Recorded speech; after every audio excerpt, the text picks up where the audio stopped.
사람이 언제 죽는다고 생각하시나요? 심장에 총알이 뚫렸을 때? 맹독 버섯 수프를 먹었을 때? 잊혀졌을 때? 맞을 수도 있고 아닐 수도 있고요. 그럼 도대체 언제 죽냐? 오늘 해볼 이야기가 바로 그 죽음에 관한 이야기입니다. 오늘 영상을 위해서 이 4권의 책 모두 읽어왔습니다. 이 중에서도 오늘은 김양하 작가의 작별인사라는 SF 소설을 해볼 건데요. 이 책을 소개하면서 인간이 도대체 언제 죽는지에 대한 답을 알려드리도록 하겠습니다. 일단은 작별인사라는 소설이 무슨 내용인지부터 알아야겠죠. 과학기술이 많이 발전한 약 2100땡땡년 오늘의 주인공 철이입니다. 이름이 왜 이렇게 촌스럽냐? 고철할 때의 철이 아니라 철학의 철이라고 해요. 유행이 돌고 돌듯 이름도 쿨이 돌았다고 하네요. 아무튼 철이가 살고 있는 곳은 국내 최대 로봇 연구소인 휴먼 매터스 랩입니다. 철이의 아빠가 바로 이 휴먼 매터스 랩의 박사이자 연구원 중 한 명이거든요. 철이는 굉장히 호기심도 많고 착한 성격이에요. 어느 날은 마당에 집밥구리가 죽어있는 걸 보고 묻어주기도 했고요. 오늘은 갑자기 비가 오자 우산을 챙겨서 아빠를 마중 나가기로 했어요. 평소에도 연구소 바깥은 아직 전쟁 중이어서 아무리 연구소 안에 있다 하더라도 아빠가 되도록이면 철이 보고 혼자서는 밖에 나오지 말라 했거든요. 근데 오늘따라 집에만 있기 답답하기도 하고 서프라이즈로 우산을 챙겨가면 아빠가 좋아할 것 같아서 철이는 몰래 집 밖을 나섭니다. 그렇게 밖에서 아빠를 기다리고 있는데 갑자기 누군가 뒤에서 어깨를 툭툭 쳐요. 돌아봤더니 휴머노이드 로봇이 말을 합니다. 당신은 등록되지 않았습니다. 등록이 뭔데요? 휴머노이드 등록을 말하는 겁니다. 당신은 휴머노이드인데 등록이 되지 않았습니다. 뭔 소리 하는 거예요? 저 사람인데? 아니요, 당신은 로봇입니다. 체포를 시작합니다. 시발 나 사람이라고. 아빠 살려줘. 아빠. 지랄 마십시오. 로봇한테 아빠가 어디 있습니까? 하고 기절시켜서 철이를 끌고 가요. 그렇게 철이가 눈을 뜬 곳은 무등록 휴머노이드들이 갇혀있는 곳이었는데요. 무법지대인 이곳은 마치 지옥과도 같은 풍경입니다. 과연 철이의 운명은 어떻게 될까요? 철이는 진짜 로봇이었을까요? 아니면 인간이었을까요? 근데 이게 도대체 죽음이랑 무슨 상관이냐? 굉장히 좋은 질문입니다. 작별인사 책 자체에서 따로 파트를 나누진 않지만 제가 느끼기에 작별인사는 총 2부로 나눠져 있는데요. 이 1부에서는요, 철이가 로봇일지 인간일지 계속 헷갈리게 하면서 인간이란 무엇인가에 관한 질문을 던지고요. 여기까지는 굉장히 흥미진진한 스토리가 이어집니다. 2부에서는 철이의 정체가 밝혀지면서 조금 더 철학적으로 들어가게 돼요. 그래서 여기서부터는 내용이 조금 어려울 수도 있고 루즈하다고 느낄 수도 있어요. 삶이란 무엇인가, 태어나면 고통뿐인데 굳이 왜 태어나야 하는가, 죽음이란 무엇인가 와 같은 머리 아픈 질문 폭탄들이 쏟아지게 되거든요. 이 중에서 오늘은 죽음이란 무엇인가에 대한 질문에 초점을 맞춰서 이야기를 좀 해보려고 해요. 작 중에서 이런 질문을 던진 캐릭터가 바로 달마라는 캐릭터인데요. 달마는 인공지능의 리더라고 보시면 될 것 같아요. 달마의 목적은 단 하나입니다. 이 모든 인공지능들을 서버에 업로드해서 하나의 거대한 의식으로 통합을 하는 거죠. 인터넷 그 자체가 되는 거예요.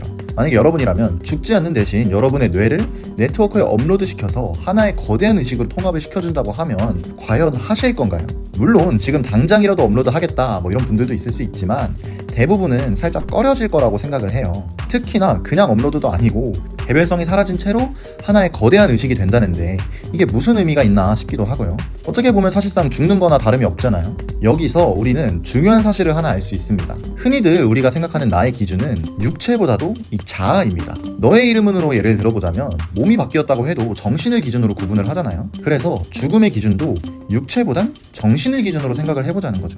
예를 들어서 타키 몸에 들어간 미츠하가 죽는 경우는 사실상 미츠하가 죽었다고 보는 겁니다. 그렇기 때문에 이 원피스 의사 선생님도 심장에 총알을 맞았을 때 죽는 것도 아니고 맹독 버섯 스프를 먹었을 때 죽는 것도 아니고 잊혀졌을 때 죽는 거라고 말을 하셨겠죠. 하지만 제가 이걸 맞기도 하고 틀렸을 수도 있다라고 말한 이유는 이 나의 정신적 죽음을 판단하는 기준이 타인이기 때문입니다. 예를 들어서 다른 사람이 나를 잊었다고 내가 죽은 게 되면 억울할 수도 있잖아요. 그래서 내가 판단할 수 있는 정신적 죽음의 기준은 무엇인가 생각을 해본 거죠. 이 답은 아까 위에서 말한 달마의 질문에서 좀 힌트를 얻을 수 있는데요. 개별성이 사라진 채로 하나의 거대한 의식으로 통합이 된다는 게 나에게 무슨 의미가 있냐?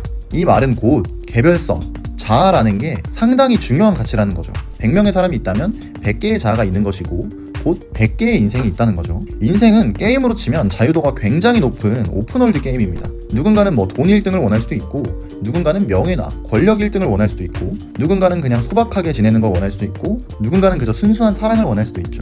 100개의 인생이 있으면 100개의 엔딩도 있습니다. 어떤 엔딩도 정답이 아니고 어떤 엔딩도 오답이 아니에요. 각자 플레이 스타일에 따라 다른 거죠. 누군가는 꾸미기를 좋아할 수도 있고 누군가는 스펙업을 좋아할 수도 있겠죠. 물론 범인류적인 관점에서 보자면 우리는 지구라는 무대에서 인생이라는 게임을 같이 플레이하고 있기 때문에 되도록이면 이 게임을 보다 나은 방향으로 이끌어갈 수 있는 엔딩이면 더 좋겠죠.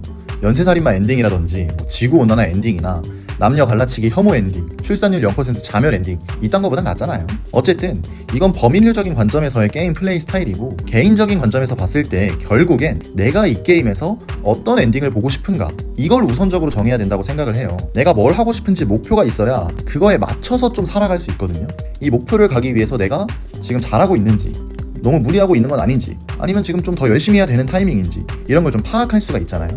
즉, 이 살아가야 할 이유가 있어야지만 사는 게 의미가 있는 거지 살아가야 할 이유가 없으면 죽은 거나 마찬가지다. 조금 세게 말하긴 했지만 정리하자면 살아가야 할 이유를 가진 사람이 더 행복하게 살 수 있다는 거죠. 그렇기에 우리 모두가 살아가야 할 이유 하나쯤은 꼭 가슴에 품고 자신만의 엔딩을 봤으면 좋겠습니다. 다시 소설 추천으로 돌아오자면 작별인사라는 이 책은 1부는 흥미진진하게 스토리를 이끌어 나가면서도 2부에서는 생각할 거리를 굉장히 많이 던지는 책이다. 특히나 SF 소설인 만큼 어쩌면 그리 멀지 않은 미래에 우리가 마주하게 될 철학적인 문제들, 이를테면 로봇 인권이나 죽음, 사이보그 등에 대해서도 한 번쯤 좀 생각해 볼 수 있는 책이었다고 봅니다. 그래서 철학적인 내용을 좋아하는 사람들에게 좀 추천을 드리고요.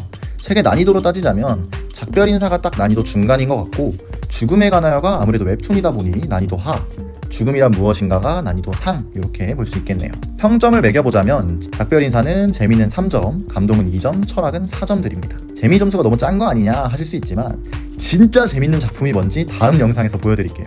똑같이 김영하 작가의 살인자의 기억법이라는 책을 추천드릴 건데요. 그 영화 봤는데 그렇게 재밌지 않던데? 당연합니다. 그냥 원작이 고트예요. 영화보다 무조건 책으로 봐야 합니다. 그 이유는 구독 누르고 다음 영상 기대해주세요.